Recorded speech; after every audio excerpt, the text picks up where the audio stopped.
Dobrý den, jmenuji se Viktoria Hlouchová a momentálně studuju na střední středoškole na Žižkově.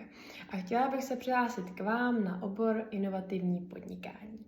Moje hlavní motivace ke studiu je, že v budoucnu bych chtěla vést podnik anebo si založit svůj vlastní.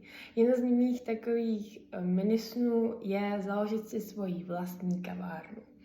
Mezi mé silné stránky patří především komunikace, dále v práci v týmu, protože na střední škole jsme často pracovali na různých projektech.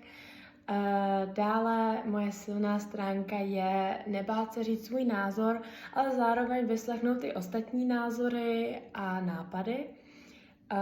Tento program je klíčový pro můj rozvoj, především, že mě naučí lépe pracovat v týmu a naučí mě i vést tým. Zároveň můžu vytvářet další zajímavé projekty a ukáže mi nebo mi nastíní, jak funguje takový podnik a na co všechno si musím dávat pozor při řízení podniku. Při studiu bych se chtěla naučit hlavně základy finančního řízení, jak například fungují daně, co mám všechno platit a tak dále.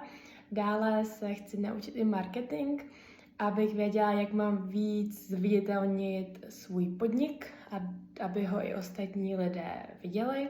Zároveň jak komunikovat s partnery, různými zákazníky a i investory.